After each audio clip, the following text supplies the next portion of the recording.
신혼 첫날 밤은 한 여성의 인생에서 가장 달콤해야 할 밤이다.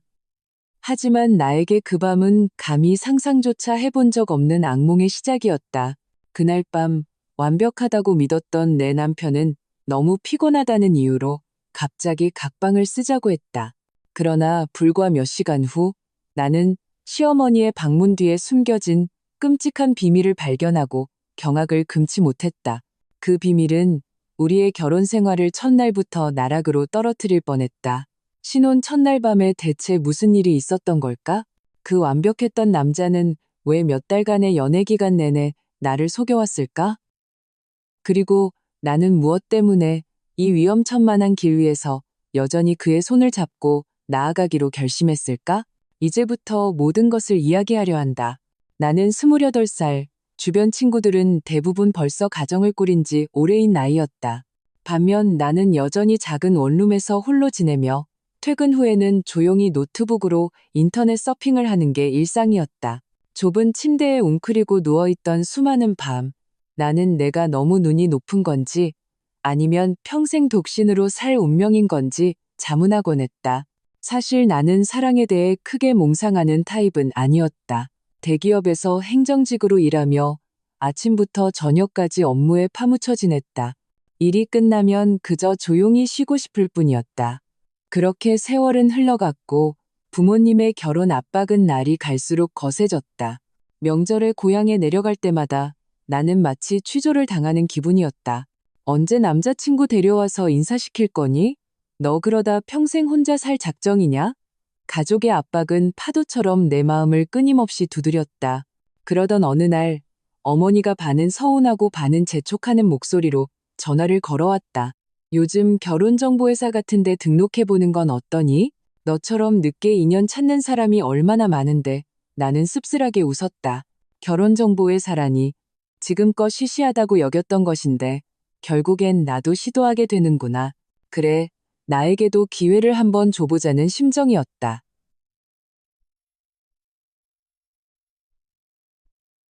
나는 결국 등록을 했다. 키, 몸무게부터 취미, 성격까지 모든 정보를 기입했다. 솔직히 큰 기대는 하지 않았다. 하지만 하늘이 나에게 훗날 나조차도 상상하지 못했던 인연을 보내줄 줄이야. 첫 만남은 고급스러운 카페에서 주선되었고 회사 직원도 동행했다. 안으로 들어서자 나는 회사 측에서 가장 잘 맞는 상대로 소개해준 그를 즉시 알아봤다. 심장이 거세게 뛰기 시작했다. 그는 그곳에 앉아 있었다. 훤칠한 키에 훤한 얼굴, 따뜻한 미소, 그리고 진지하면서도 위트 있는 눈빛을 가진 남자였다. 안녕하세요. 저는 김민준입니다. 오늘 만나 뵙게 되어 반갑습니다. 저는 이소연이에요. 시간 내주셔서 감사해요. 나는 가볍게 미소 지었다. 우리는 대화를 시작했다.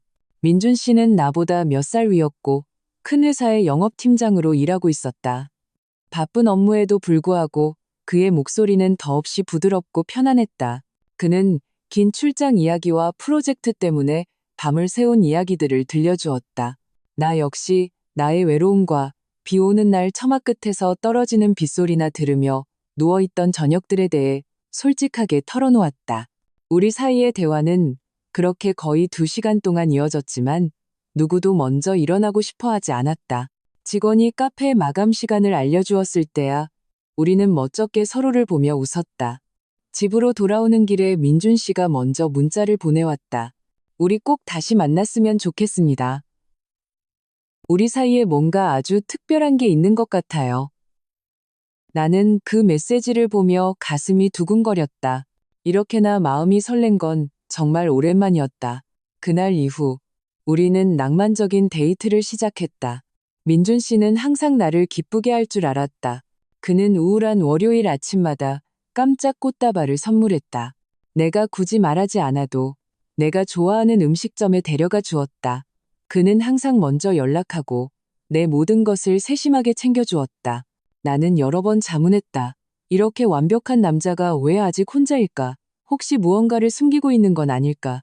떠보려고도 해봤지만 민준 씨는 그저 온화하게 웃으며 말했다. 사실 일에만 몰두하다 보니 마음 맞는 사람을 찾기가 어려웠어요. 소연 씨를 만나고 나서야 비로소 제대로 된 짝을 만난 기분이에요. 그의 대답은 매우 설득력 있었다. 사실 나도 마찬가지였으니까.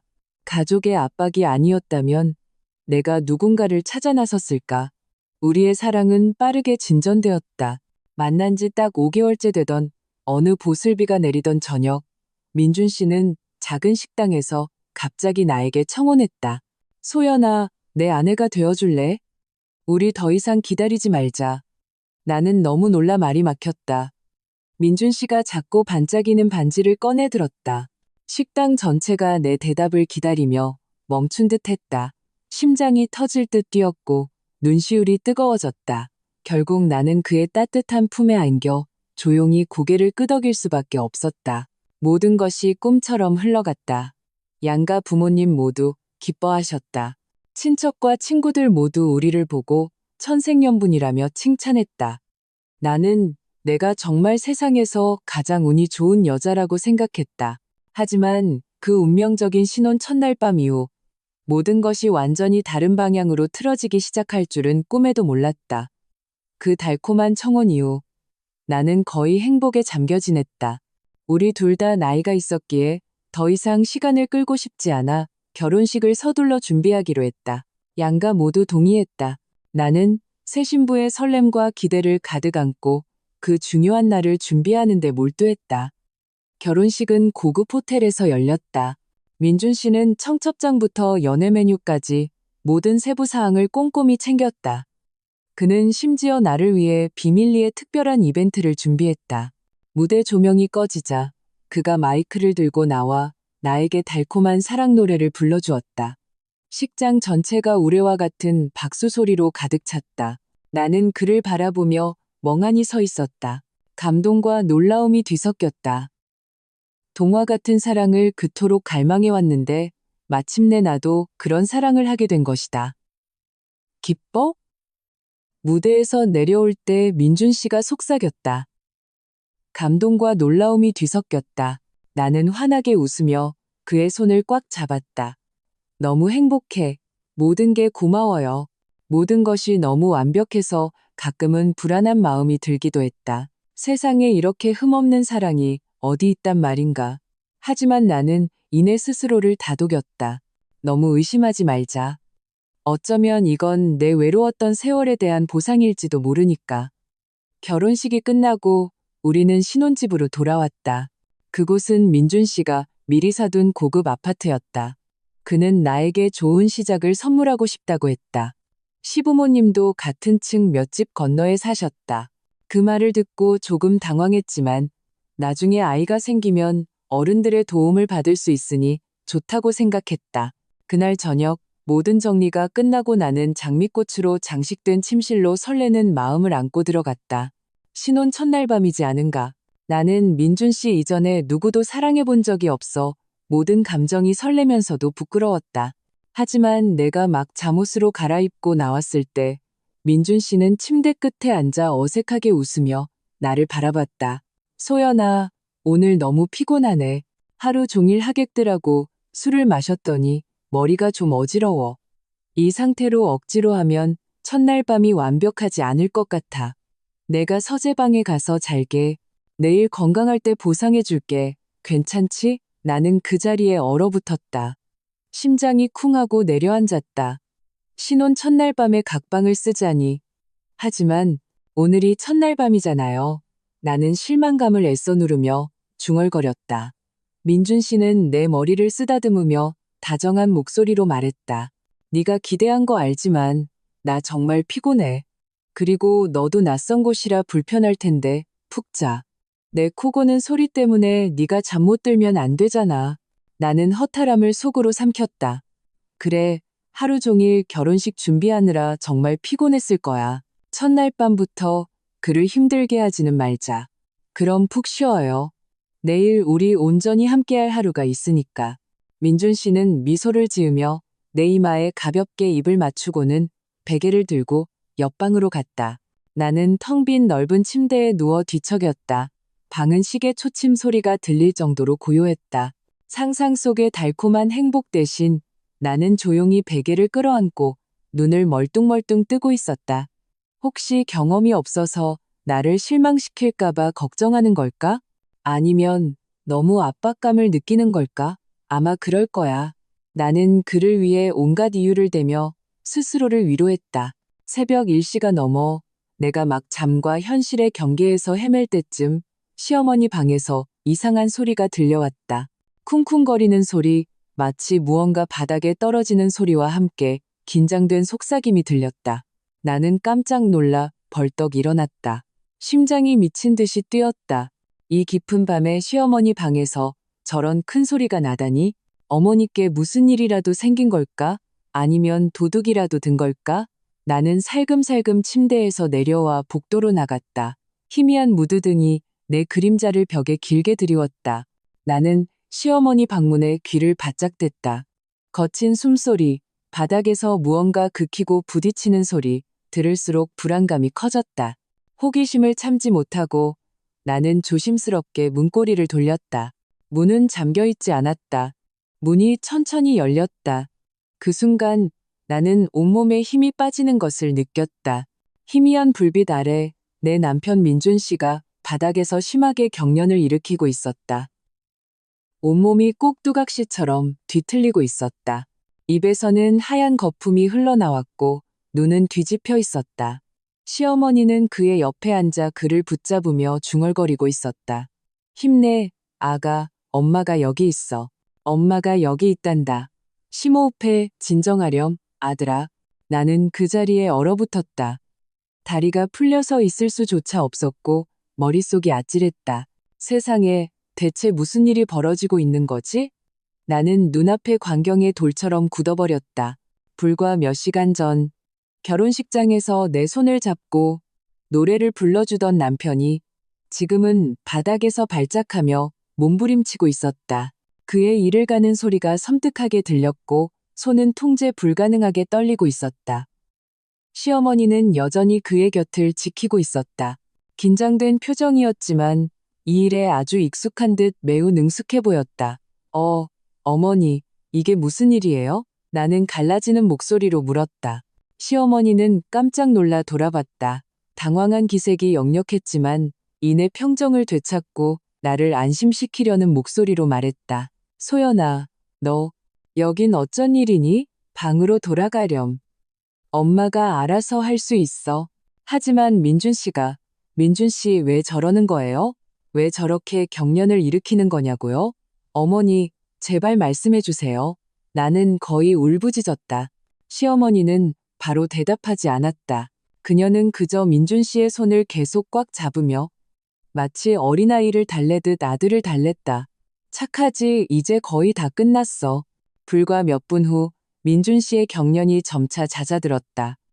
그의 온몸이 축 늘어졌고 죽다 살아난 사람처럼 거친 숨을 몰아쉬었다. 그제야 시어머니는 안도의 한숨을 내쉬고 나를 돌아봤다. 그녀의 눈에는 미안함이 스쳤고 목소리는 부드러워졌다. 그래, 네가 이미 봤으니 더는 숨기지 않으마. 민준이는 뇌전증을 앓고 있어. 나는 망연자실했다. 뇌전증이요? 하지만 왜 저한테 한 번도 말씀하지 않으셨어요?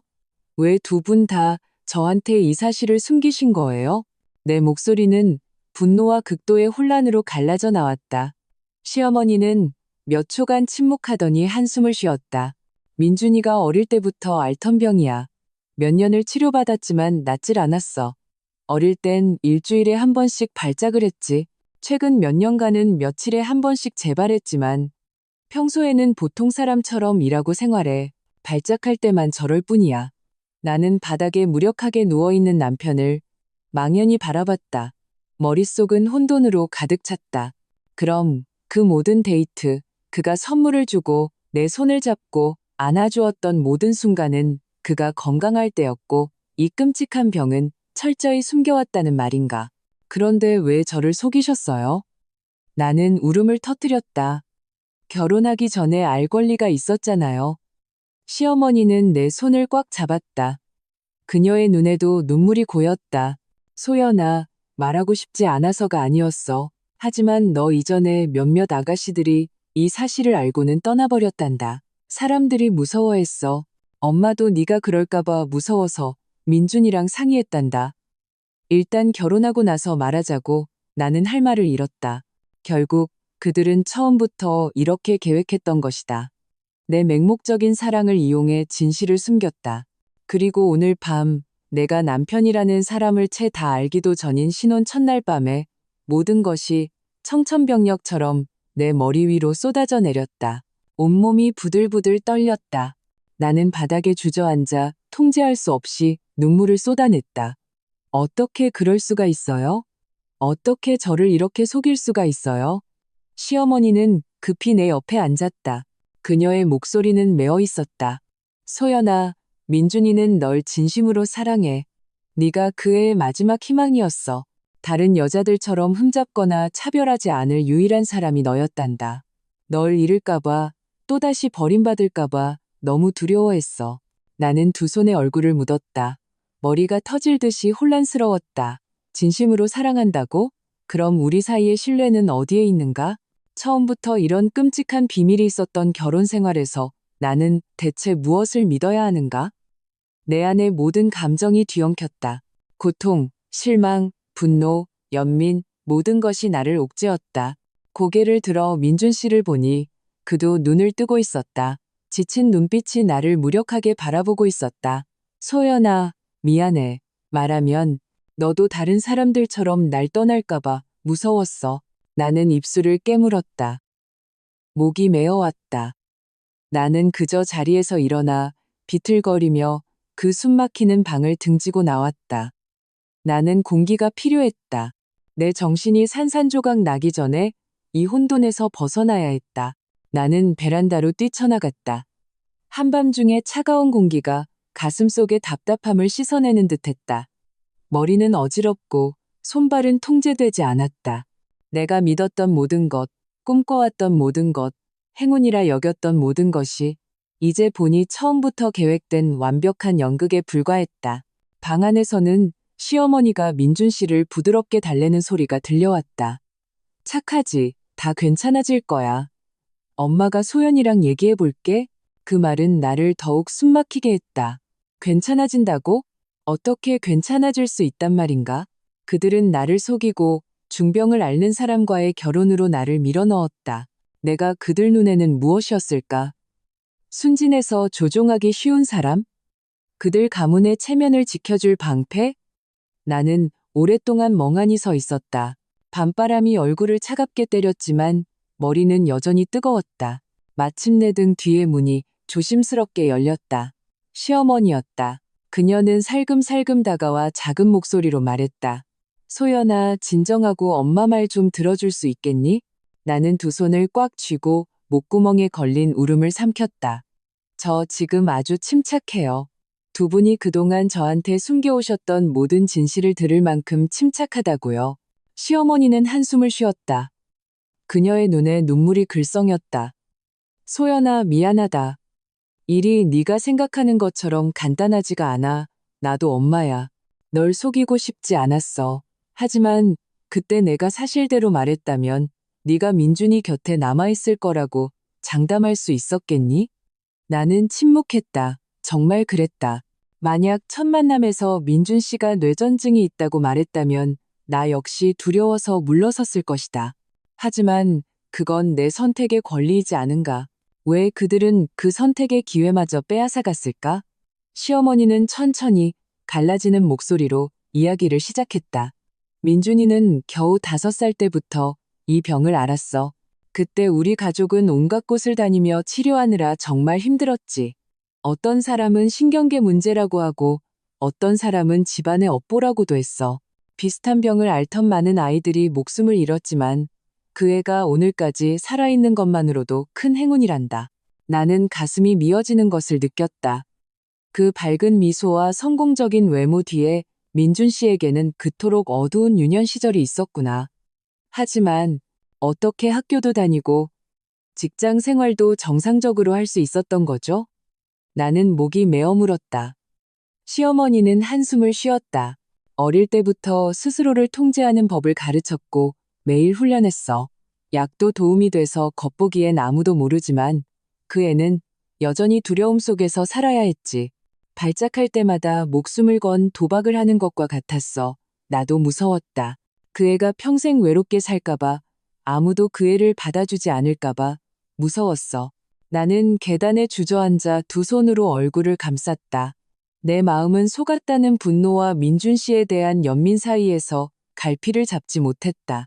그 남자는 평범한 사람처럼 살기 위해, 자신의 병을 숨기기 위해, 그리고 진정한 사랑을 얻기 위해 몇 년을 버텨왔던 것이다.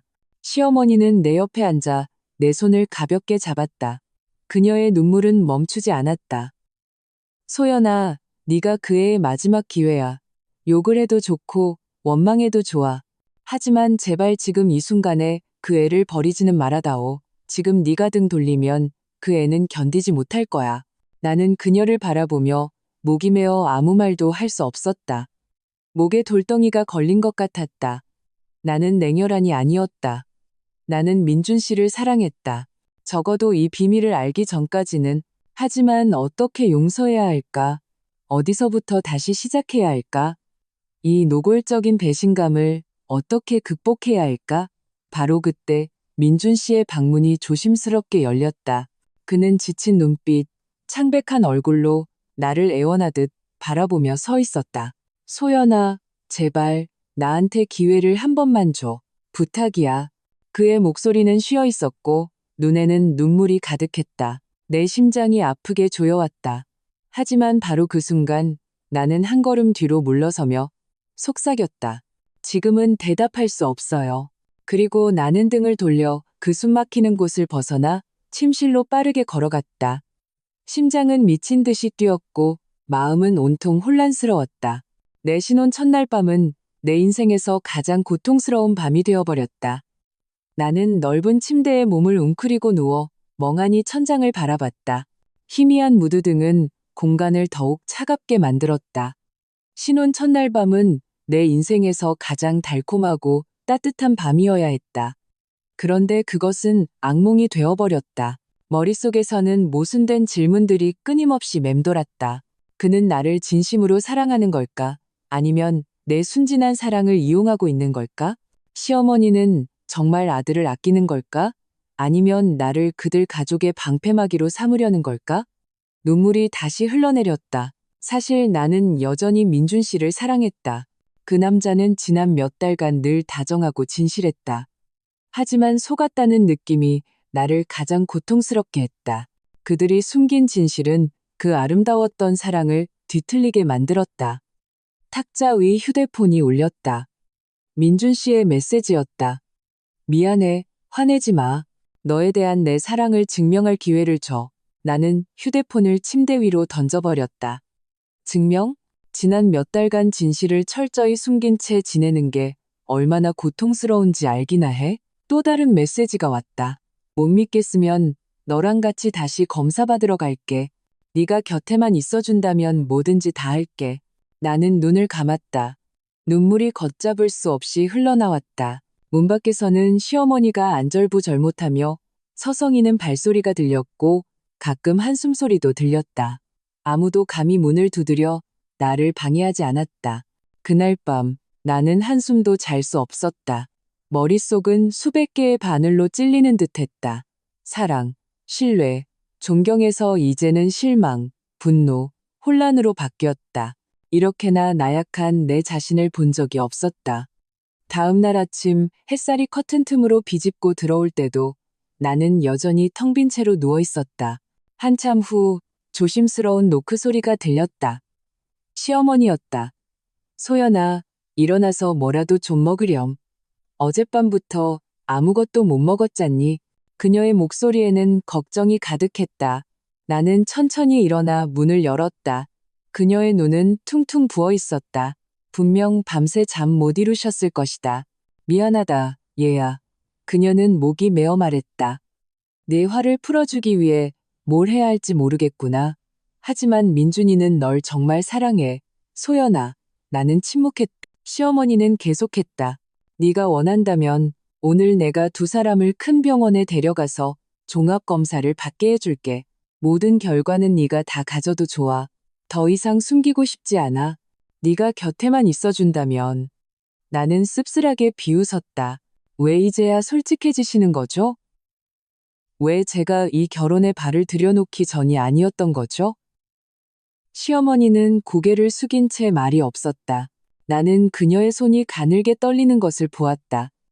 바로 그때 민준 씨가 뒤에서 나타났다. 잠을 못 자 헬쑥해진 얼굴, 퀭한 눈이었다. 그는 천천히 내게 다가왔다. 소연아, 너한테 숨긴 건 내가 잘못했어. 하지만 시간을 되돌릴 수 있다 해도 어떻게 해야 할지 모르겠어. 나는 무서웠어. 너도 이전 여자들처럼 날 떠날까봐 너무 무서웠다고. 이 병 때문에 거의 30년 동안 외톨이처럼 살았어. 너를 만나고 나서야 비로소 내가 제대로 살고 있다는 걸 느꼈어. 그의 목소리는 메어 있었고 내 목도 따끔거렸다.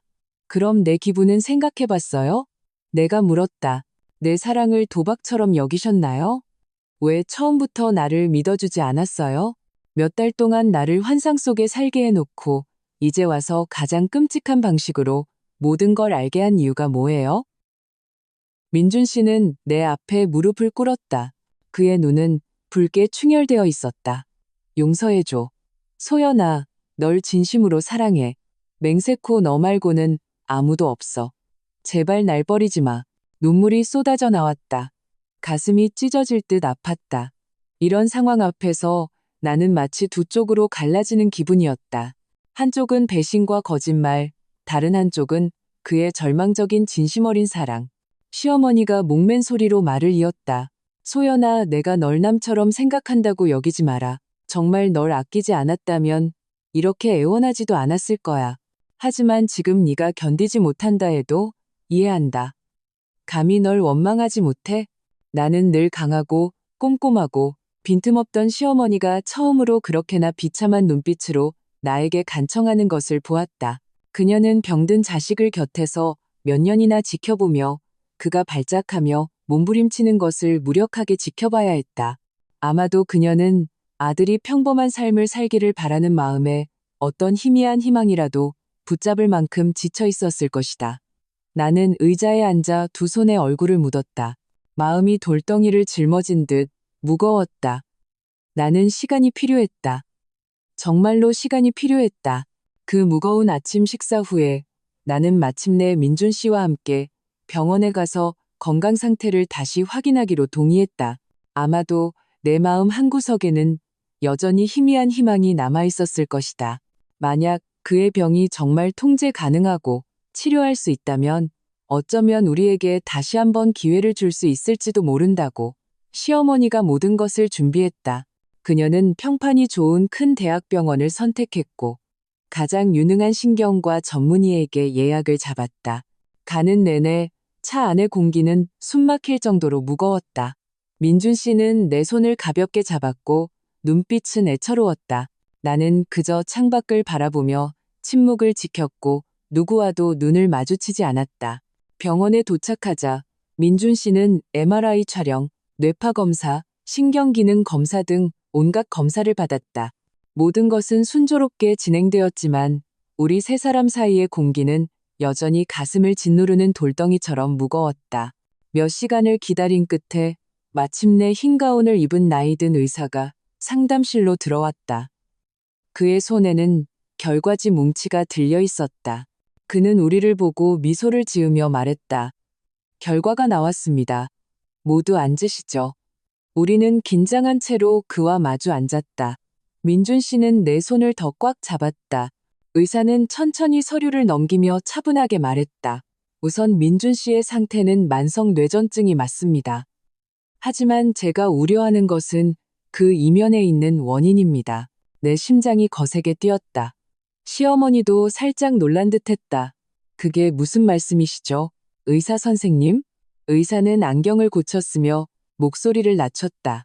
뇌 촬영 영상에서 감정과 운동을 제어하는 부위인 측두엽의 작은 손상 부위들이 보입니다. 이것은 가족분들이 지금까지 생각하셨던 것처럼 단순한 선천적 후유증이 아닙니다. 그럼 원인이 뭔가요? 나는 목이 메어 물었다. 의사는 우리를 보며 한마디 한마디 신중하게 고르는 듯 망설이는 눈치였다. 아마도 민준 씨의 뇌 손상은 어릴 적 심한 외상과 관련이 있을 가능성이 있습니다. 구체적으로 말하면 사고나 머리 부위에 강한 충격을 받았을 수 있습니다. 어릴 적 발병 과정에 대해 말씀해 주실 수 있나요? 나는 시어머니 쪽으로 고개를 돌렸다. 그녀의 얼굴이 순간 창백해졌고 손은 치마 끝을 꽉 쥐고 있었다. 몇 초간의 침묵 후 그녀는 더듬거리며 말했다. 민준이가 5살 때 계단에서 굴러떨어져서 머리를 나무 계단 모서리에 세게 부딪힌 적이 있었어요. 그때는 그냥 가벼운 상처인 줄 알았지 이렇게 오래갈 후유증이 있을 줄은 몰랐어요. 의사는 고개를 끄덕였다. 가능성이 매우 높습니다. 어릴 때 측두엽에 강한 충격을 받으면 신경 전달에 이상이 생겨 나중에 만성 뇌전증으로 이어질 수 있습니다. 만약 그때 일찍 발견하고 개입했다면 결과는 많이 달랐을 겁니다. 나는 그 자리에 얼어붙었다. 시어머니는 온몸을 떨었고 얼굴은 새하얗게 질렸다. 민준 씨도 무너져 내린 듯 두 손으로 의자를 꽉 잡았다. 그럼 이 병이 어릴 적 사고 때문이라는 말씀이세요? 선천적인 게 아니고요? 의사는 한숨을 쉬었다. 그렇습니다. 그리고 적극적으로 치료하지 않으면 장기적으로 인지 능력 저하, 심지어 가벼운 정신질환 합병증으로 이어질 수도 있습니다. 하지만 너무 걱정하지 마세요. 현대의학으로는 발작을 잘 조절할 수 있는 새로운 치료법들이 많이 있습니다. 나는 온방이 빙빙 도는 것 같았다. 결국 그들은 지난 몇 년간 운명이 기구하다고만 생각했지 그 끔찍했던 사고가 원인이었다는 사실은 전혀 몰랐던 것이다. 갑자기 시어머니가 얼굴을 감싸고 울음을 터뜨렸다. 세상에, 다 내 탓이야. 내가 부주의해서. 그때 내가 좀 더 조심했더라면 내 아들이 이렇게 몇 년 동안 고생하지 않았을 텐데. 그녀는 아이처럼 울었다. 그 뒤늦은 자책의 눈물은 나조차도 목이 메게 했다. 여전히 화가 나긴 했지만 나는 그녀 또한 자식을 낳아 기르고 수십 년간 그가 고통스럽게 사는 것을 지켜봐야 했던 불행한 어머니라는 것을 이해했다. 나는 살짝 민준 씨 쪽을 돌아봤다. 그의 눈은 촉촉했고 구조를 요청하듯 조용히 나를 바라보고 있었다. 그 순간 내 안의 모든 분노가 가라앉았다. 그가 나를 속인 것은 잘못했지만 이 병이 어찌 그만의 잘못이겠는가. 의사가 말을 이었다. 새로운 치료 계획을 세울 겁니다. 꾸준히 약을 잘 복용하면 충분히 건강하게 정상인처럼 살 수 있습니다. 다만 강한 자극을 피하고 스트레스를 줄이고 규칙적으로 생활해야 합니다.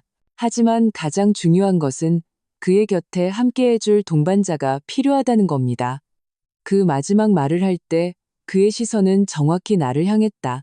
나는 미끼니 시메츠게라레르노 간지다. 그래, 그는 동반자가 필요해. 하지만 과연 내가 이 가시밭길을 그와 함께 걸어갈 만큼 강인할까? 병원에서 돌아오는 내내 우리 중 누구도 말을 하지 않았다. 공기는 숨막힐 정도로 조용했다. 나는 가끔 민준 씨를 곁눈질했다. 그의 얼굴은 수년간 병의 그림자 속에서 살아오다 이제야 작은 희망의 빛을 본 듯했다. 시어머니는 조용히 앉아 두 손을 무릎 위에 꽉 쥔 채 멍하니 창밖을 바라보고 있었다. 집에 도착하자마자 내가 방으로 올라가려 할 때 시어머니가 갑자기 나를 불렀다. 소연아, 오늘 밤 너랑 잠시 얘기 좀 할 수 있을까? 나는 그녀를 보았다. 그녀가 오랫동안 마음속에 숨겨온 무언가가 있다는 것을 느낄 수 있었다. 나는 가볍게 고개를 끄덕였다. 네, 옷 갈아입고 갈게요. 그날 밤, 온 집이 잠든 후 나는 조용히 시어머니의 방으로 들어갔다. 작고 소박하지만 정돈된 방, 모든 것이 그녀의 완벽주의적인 성격처럼 깔끔했다. 그녀는 나에게 따뜻한 차 한 잔을 타주고는 천천히 내 맞은편에 앉았다. 서론 없이 그녀는 바로 입을 열었다. 소연아, 오늘 의사 선생님 말씀 들었지? 이제 내가 왜 너한테 숨겨야 했는지 알겠니? 나는 그녀를 보며 목맨 소리로 말했다. 이해는 하지만 아직 마음이 다 풀리진 않았어요. 어머니. 그녀는 고개를 끄덕이며 한숨을 쉬었다. 일찍 말하지 않은 건 내 잘못이야. 알아. 하지만 너처럼 좋은 며느리를 잃을까봐 정말 무서웠다. 지난 세월 동안 민준이의 병만이 내게 가장 큰 고통은 아니었어. 나는 눈살을 셔츠였다. 그녀의 말에는 깊은 뜻이 담겨 있었다. 시어머니는 손을 꽉 쥐며 말을 이었다. 민준이가 5살 때 사고를 당한 후 우리 집에는 더 많은 일들이 있었어. 내 시아버지, 민준이 아빠가 그때 사업 실패로 빚더미에 안고는 술과 도박에 빠졌지. 있는 돈 없는 돈 다 민준이 병원비로 들어갔어. 집은 거의 파산 직전이었지. 나는 등골이 오싹해지는 것을 느꼈다. 오늘날 시댁의 화려한 외관은 결국 겉모습에 불과했던 것이다. 어떤 밤에는 술에 취해 들어와서 소리 지르고 물건을 부수고 모든 죄를 내 탓. 그리고 저 아이 탓으로 돌렸어. 그때 내 외할머니가 몰래 도와주지 않았다면 아마 나는 민준이를 안고 강물에 뛰어들었을지도 몰라. 그녀는 말하며 눈물을 흘렸다. 나는 할 말을 잃었다. 내 마음속에는 다른 감정이 싹트기 시작했다. 연민이었다. 시아버지가 교통사고로 갑자기 세상을 떠나고 나서 모든 짐이 내 어깨 위로 떨어졌어. 병든 자식을 키우고 빚을 갚고 시댁 식구들의 손가락질까지 견뎌야 했지. 그들은 내가 업보 많은 자식을 낳았다고 남편 잡아먹고 자식까지 잡을 팔자라고 비웃었어. 나는 모든 걸 이를 악물고 참았어. 오직 민준이가 나중에 평범한 사람처럼 살고 가정을 꾸리고 그를 사랑해주는 아내를 만나기만을 바랐어. 그녀의 목소리는 메어 있었고 손으로 눈물을 닦았다. 민준이가 성인이 되어 공부도 잘하고 좋은 직장에 취직했을 때 정말 기뻤다. 하지만 결혼 문제에 이르자 병을 앓고 나서는 아무도 그 애를 받아주지 않았어. 소연아, 네가 내 마지막 희망이었어. 만약 내가 처음부터 사실을 말했다면 과연 내가 오늘 이 자리에 앉아 있었을까? 나는 대답하지 않았다. 나는 진실을 잘 알고 있었다. 아마 나 역시 다른 여자들처럼 도망쳤을 것이다. 하지만 그렇다 해도 속였다는 사실은 내 마음에 큰 상처를 남겼다. 시어머니는 갑자기 목소리를 낮추고 천천히 말을 이었다. 이번에는 목소리에 걱정이 가득했다. 하지만 소연아, 그 진실이 전부가 아니야. 최근에 민준이에게서 다른 이상한 증상들을 발견했어. 가끔 멍하니 있거나 한밤중에 악몽이라도 꾼 듯 소리치며 울기도 해. 심지어 스스로 몸을 해치는 것도 봤어. 나는 깜짝 놀랐다. 왜 진작 병원에 데려가지 않으셨어요? 무서웠다. 사람들이 내 아들에게 정신적인 문제가 있다고 결론 내릴까봐 무서웠어. 몇 년을 애써서 평범하게 살도록 가르쳤는데 이제 진단서 한 장이면 모든 게 무너질까봐 그럴 용기가 없었어. 이 말을 하며 그녀의 눈에서는 눈물이 뚝뚝 떨어졌다. 나는 그녀의 손을 잡았다. 심장이 아프게 울렸다. 여전히 화가 나 있었지만 이제 나는 한 어머니의 두려움과 무력함을 그 어느 때보다 더 잘 이해하게 되었다. 그 순간 내 마음속에 이상한 연민이 솟아올랐다. 모든 것을 계획하고 통제하던 그 강인한 여인이 사실은 내가 생각했던 것보다 훨씬 더 약하고 외로웠던 것이다. 하지만 나 역시 두려워지기 시작했다. 어쩌면 민준 씨의 병은 내가 생각했던 뇌전증에서 그치지 않을지도 모른다. 그날 밤 시어머니와의 대화 이후 내 마음은 돌덩이를 얹은 듯 무거웠다. 나는 민준 씨의 병에 대한 진실을 알았다고 생각했지만 알고 보니 모든 것은 빙산의 일각에 불과했다. 그 뒤에는 더 깊고 더 어둡고 더 모호한 무언가가 나를 기다리고 있었다. 다음 날 아침 내가 거실에서 멍하니 앉아 있을 때 민준 씨가 방에서 의료기록 서류철을 들고 나왔다. 그는 내 옆에 앉았다. 그의 눈에는 죄책감이 가득했다. 소연아, 어젯밤 엄마가 한 얘기 다 들었어. 엄마가 많은 걸 숨겼다는 거 알아. 하지만 나는 더 이상 너한테 숨기고 싶지 않아. 이건 네가 알아야 할 것 같아. 나는 그를 돌아봤다. 심장이 거세게 뛰었다. 민준 씨는 서류철을 열어 몇 장의 종이를 꺼냈다. 그것은 내가 전혀 몰랐던 그가 이전에 받았던 심리상담 기록 사본이었다. 몇 번 혼자 검사를 받았었어. 2년 전쯤 나 스스로도 가끔 통제력을 잃는 것 같고 정신이 오락가락하는 걸 느껴서 무서워서 가봤어. 그때 의사 선생님이 내가 가벼운 망상 증세가 동반된 인격장애의 징후가 의심된다고 하셨어. 나는 망연자실했다. 인격 장애라고요? 나는 내 귀를 믿을 수 없다는 듯 목이 메어 되물었다. 민준 씨는 고개를 끄덕였다. 그의 얼굴은 새하얗게 질려 있었다. 항상 그런 건 아니야. 스트레스가 너무 심할 때만 그래. 하지만 의사 선생님은 올바른 치료를 받고 스트레스를 피하면 충분히 조절할 수 있다고 하셨어. 하지만 엄마한테는 숨겼어. 엄마가 충격받으실까봐. 그리고 네가 알면 너도 날 떠나버릴까봐 더 무서웠어. 나는 발밑에 땅이 꺼져 내리는 것 같았다. 결국 뇌전증 외에도 민준 씨는 인격 장애의 위험까지 안고 있었던 것이다. 내가 지금껏 신문 속 기이한 이야기에서나 들어봤던 그 병을 누군가를 해친 적은 없죠? 나는 손이 차가워지는 것을 느끼며 불쑥 물었다. 민준 씨는 황급히 고개를 저었다. 그의 얼굴은 겁에 질려 있었다. 없어. 맹세해.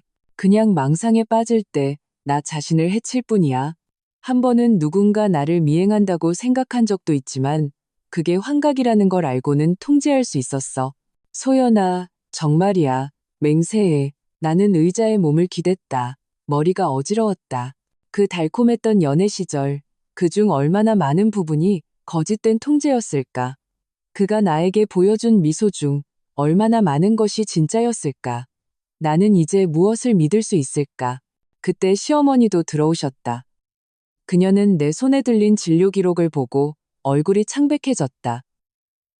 민준아, 너 왜 엄마한테 이런 얘기까지 숨겼니? 민준 씨는 고개를 숙였다. 그의 목소리는 작았다. 어머니가 충격받으실까 봐요. 더 이상 걱정 끼쳐드리고 싶지 않았어요. 시어머니는 의자에 털썩 주저앉아 얼굴을 감싸고 울기 시작했다.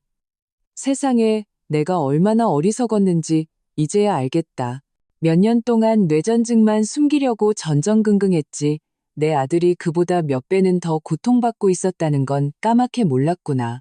집안은 숨막힐 정도로 무거운 침묵에 잠겼다. 나는 그들 모자 사이에 끼어 마치 출구 없는 미로에 갇힌 기분이었다. 연민, 두려움, 그리고 무력감. 바로 그때 민준 씨의 휴대폰이 울렸다. 그의 심리 상담 의사였다. 민준 씨는 걱정스러운 눈으로 나를 봤다. 박 선생님이야. 너랑 상의할 게 있다고 만나고 싶어 하셔. 나는 몇 초간 망설이다 고개를 끄덕였다. 아마도 내가 직접 모든 것을 마주해야 할 것이다. 그렇지 않으면 평생 내 곁에 남자에 대한 불안 속에서 살게 될 테니까. 만남은 그날 오후로 빠르게 잡혔다. 그날 오후 나는 민준 씨와 함께 박 선생님의 심리상담센터로 향했다. 가는 내내 우리는 아무 말도 하지 않았다. 마음이 무거웠다. 스스로에게 침착해야 한다고 다짐했지만 마음속에서는 막연한 두려움이 계속해서 소용돌이쳤다. 내가 곧 마주하게 될 진실이 내가 상상했던 것보다 훨씬 더 끔찍할까봐 두려웠다. 상담센터는 작지만 조용한 건물에 있었다. 깊은 눈빛과 단정한 외모의 중년 남성인 박 선생님은 부드러운 미소로 우리를 맞았다. 어서 와요. 아침부터 기다리고 있었습니다. 자리에 앉아 박 선생님은 조심스럽게 입을 열었다. 우선 용기를 내어 여기까지 와준 두 분께 감사드립니다. 이것은 두 사람의 미래에 매우 중요한 일입니다. 나는 가볍게 고개를 끄덕이며 침착한 목소리를 유지하려 했었다. 선생님, 제게 모든 것을 말씀해 주세요. 남편의 병에 대한 모든 진실을 알고 싶습니다. 그는 내가 정말로 준비되었는지 확인하려는 듯 오랫동안 나를 바라봤다. 그리고는 천천히 말했다. 사실 민준 씨의 병은 신경과에서 내린 결론보다 더 복잡합니다. 아시다시피 뇌전증은 겉으로 드러나는 증상일 뿐입니다.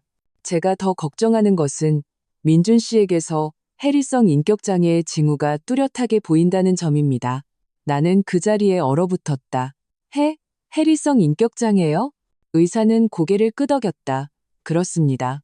일부 경우 유년기의 트라우마와 장기간의 정신적 압박이 결합되면 환자의 잠재의식 속에 다른 인격들이 형성될 수 있습니다. 민준 씨에게서는 부인격이 나타나는 징후를 발견했습니다. 즉, 극도로 다정하다가도 갑자기 공황 상태에 빠져 자해를 하거나 심지어 일시적으로 의식을 잃는 등 다른 심리 상태를 보이는 겁니다. 내 목이 꽉 막혔고 심장이 멎을 듯이 뛰었다. 다중인격을 가진 사람들에 대해 신문에서 읽었던 이야기들이 거대한 파도처럼 밀려왔다. 옆에 앉은 민준 씨는 내 손을 꽉 잡았다.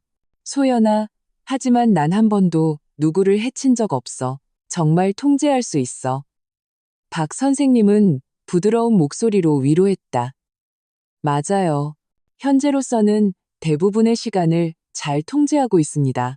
하지만 위험한 점은 만약 거절당하거나 버림받거나 정신적 충격 상태에 빠지는 등 강한 압박을 계속받게 되면 부인격들이 주된 의식을 압도할 수 있다는 겁니다.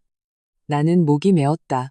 그럼 제가 견디지 못하고 그를 떠나면 그의 병이 더 심해질 수도 있다는 말씀이시군요.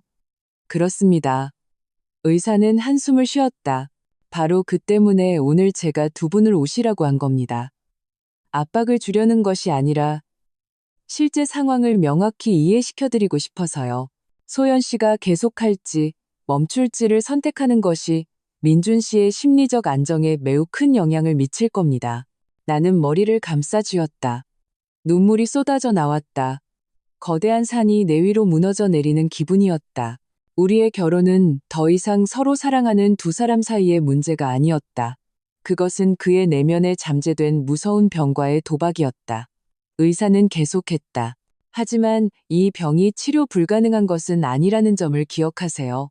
장기적인 치료요법과 꾸준한 심리치료, 그리고 가족, 특히 가장 가까운 동반자인 아내의 지지가 결합된다면 민준 씨는 평범한 삶을 유지할 수 있습니다. 하지만 모든 것은 소연 씨의 결정에 크게 달려 있습니다. 나는 목이 메어 거의 말을 잇지 못했다. 민준 씨의 눈에는 눈물이 가득 고여 나를 바라보고 있었다. 소연아, 너를 속여서 미안해. 내가 잘못했지만 널 향한 내 사랑은 진짜야. 제발 날 버리지 마. 제발. 상담실은 침묵에 잠겼다. 나는 바깥의 모든 소리가 사라지고 오직 내 심장 박동 소리와 내 옆에 앉은 남자의 간절한 눈빛만 남은 것 같았다. 내가 운명이라 여겼고 온 마음을 다 바쳤던 그 남자. 이제 사랑과 질병의 심연이라는 아슬아슬한 경계에 서 있었다. 박 선생님과의 만남 이후 나는 기력이 다 빠져나간 기분이었다. 모든 생각이 실타래처럼 엉켜 있었다. 집으로 돌아오는 내내 나는 침묵했다. 옆에 앉은 민준 씨도 감히 한마디도 하지 못하고 그저 가끔씩 나를 힐끔거리며 내가 언제라도 무너질까봐 걱정하는 듯했다. 집에 도착하자마자 나는 곧장 침실로 들어가 문을 쾅 닫았다. 나는 침대에 주저앉아 지금껏 한 번도 울어본 적 없는 것처럼 얼굴을 감싸고 울었다. 심장이 너무 아파 숨을 쉴 수 없었다. 나는 그를 사랑해. 그래, 진심으로 사랑하지만 그 사랑이 앞으로 닥쳐올 발작과 공황 발작, 심지어 예기치 못한 인격 분리 상태를 모두 이겨낼 만큼 강할까? 나는 과연 평생 그의 버팀목이 되어줄 만큼 강인할까? 아니면 언젠가 나 자신도 지쳐 쓰러지게 될까? 생각할수록 벼랑 끝에 서 있는 기분이었다. 조금만 헛디디면 모든 것이 끝없는 나락으로 떨어질 것만 같았다. 그날 밤 나는 도저히 잠을 이룰 수 없었다. 머리가 미칠 듯이 혼란스러웠다. 새벽녘에 겨우 잠이 들었을 때 거실에서 큰 소리가 들려왔다. 가구가 넘어지는 소리, 고요한 공간을 찢는 날카로운 비명소리였다. 날 버리지 마. 날 버리지 마. 나는 벌떡 일어나 앉았다. 심장이 미친 듯이 뛰었고 손발이 떨렸다. 본능적으로 밖으로 뛰쳐나갔다. 거실에서는 민준 씨가 바닥에서 몸부림치고 있었다. 그의 얼굴은 일그러졌고 눈은 뒤집혔으며 온몸은 심하게 경련하고 있었다. 입에서는 계속해서 같은 말을 반복해서 외치고 있었다. 소연아, 가지 마. 날 버리지 마. 제발 버리지 마. 시어머니는 공황 상태에 빠져 민준 씨를 껴안고 앉아 눈물을 펑펑 쏟고 있었다. 아가, 진정해. 엄마가 여기 있잖아. 엄마 아무데도 안 가. 제발 정신 차려. 그 광경을 보고 나는 온몸이 차갑게 식었다. 이것은 더 이상 단순한 뇌전증 발작이 아니었다. 민준 씨는 심각한 해리 상태에 빠져 있었다. 바로 내 마음속의 흔들림이 그를 불안하게 만든 것이다. 나는 다가가며 눈물을 쏟았다. 민준 씨, 내 말 들려요? 나 아무 데도 안 가요. 나 여기 있어요. 나 좀 봐요, 민준 씨. 그는 내 목소리를 들은 듯 흐릿한 눈동자가 혼란스럽게 움직이다가 나에게 멈췄다. 그의 입술에서 힘없는 목소리가 새어나왔다. 소연아, 정말이야? 정말 안 가는 거지? 나는 고개를 끄덕였다. 눈물이 뚝뚝 떨어졌다. 약속할게요. 나 여기 있어요. 아무 데도 안 가요. 진정해요. 내가 있잖아요. 민준 씨는 점차 진정되었다. 경련이 잦아들고 몸에 힘이 빠졌다. 거친 숨소리만 남았다. 나와 시어머니는 서둘러 그를 소파로 부축했다. 시어머니는 내 손을 잡았다. 그녀의 눈은 붉게 충혈되어 있었다. 소연아, 고맙다.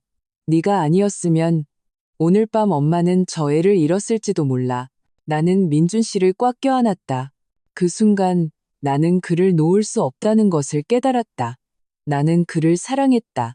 그의 결점까지도, 그의 영혼 속에 보이지 않는 상처까지도 사랑했다. 미래가 어떻게 되든 적어도 지금 이 순간 나는 차마등을 돌릴 수 없었다. 나는 민준 씨의 귀에 대고 조용히 속삭였다. 우리 같이 싸워요. 알았죠? 모든 게 쉬울 거라고 약속은 못하지만 당신 곁에 머물겠다고 약속할게요. 민준 씨의 뺨 위로 눈물 한 방울이 흘러내렸다. 그는 힘없이 미소 지으며 내 손을 꽉 잡았다. 고마워. 내 인생에서 가장 용감한 아내.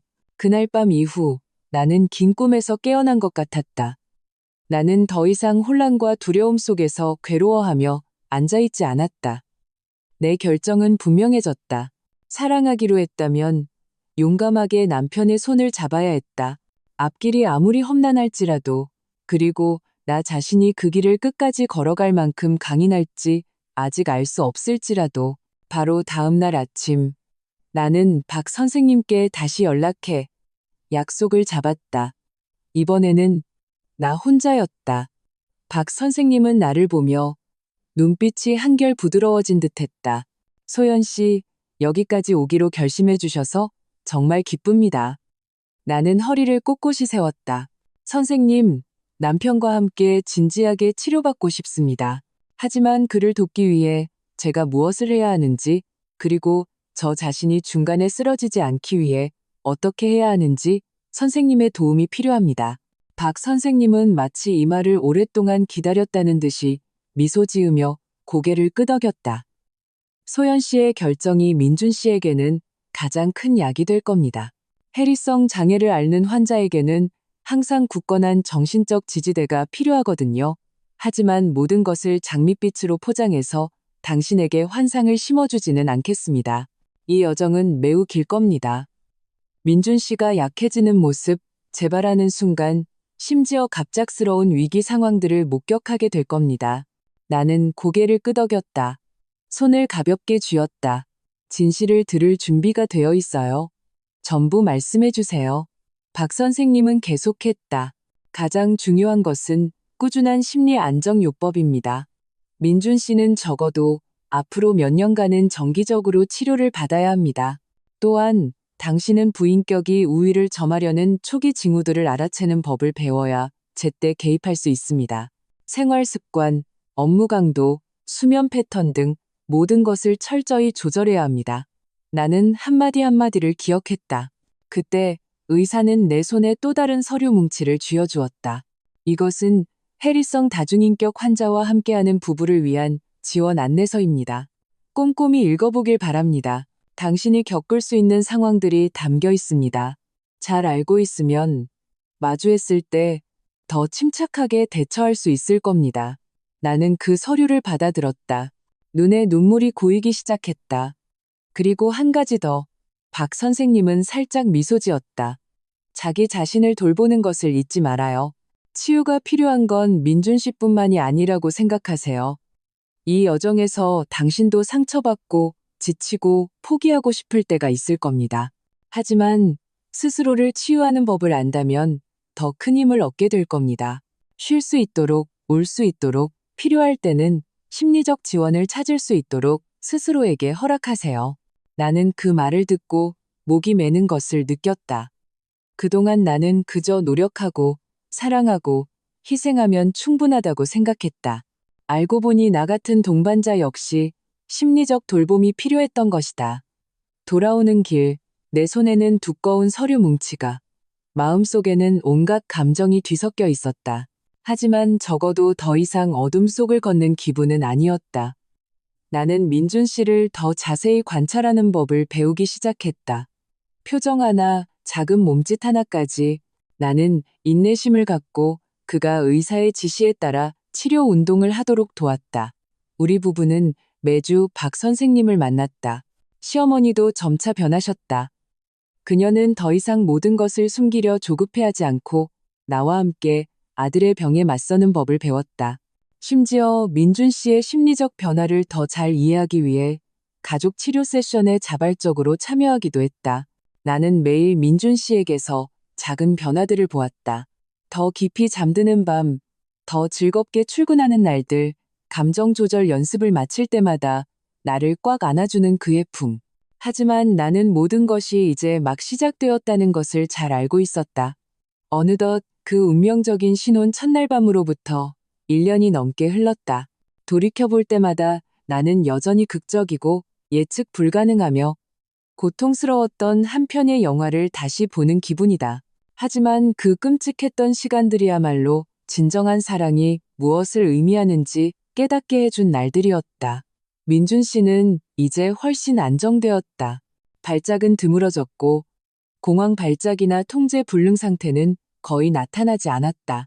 병은 여전히 조용한 유령처럼 깊숙이 숨어 있지만 우리는 그것과 함께 사는 법, 그것을 통제하는 법을 배웠고 더 이상 예전처럼 두려워하지 않게 되었다. 매일 아침 눈을 뜨면 나는 여전히 옆에 누워있는 민준 씨를 본다. 평온한 얼굴, 규칙적인 숨소리, 창문 커튼 사이로 스며드는 햇살은 우리가 걸어온 여정을 축하해주는 듯하다. 가끔 그는 한밤중에 깜짝 놀라 깨어난다. 등에는 식은땀이 흐르지만 내가 그의 손을 꽉 잡아주기만 하면 금세 진정된다. 소연아, 내 인생에 네가 있어서 정말 다행이야. 네가 없었다면 지금의 나는 내가 아니었을 거야. 그럴 때마다 민준 씨는 내 귓가에 속삭인다.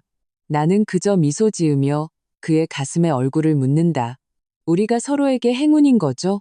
바보, 시어머니는 이제 멋진 동반자가 되셨다. 그녀는 더 이상 애써 숨기거나 과도하게 통제하지 않고 진정으로 우리 뒤에서 버팀목이 되어주신다. 그녀는 종종 말씀하신다. 엄마가 두려움 때문에 한 번은 잘못 숨겼지만 이번에는 절대로 너희를 혼자 가게 두지 않을 거야. 나 역시 나 자신을 돌보는 법을 점차 배워갔다. 가끔은 스스로에게 휴식을 허락하고 박 선생님의 조언대로 정기적으로 심리 상담사를 만났다. 내가 지치거나 약해질 때마다 더 이상 자책하지 않았다. 내가 사랑하는 사람을 지키기 위해서는 먼저 나 자신을 굳건히 지켜야 한다는 것을 알기 때문이었다. 가장 멋진 일은 민준 씨가 친구들과 동료들 앞에서 자신의 병에 대해 이야기할 용기를 냈다는 것이다. 더 이상 두려워하지 않고 더 이상 숨지 않았다.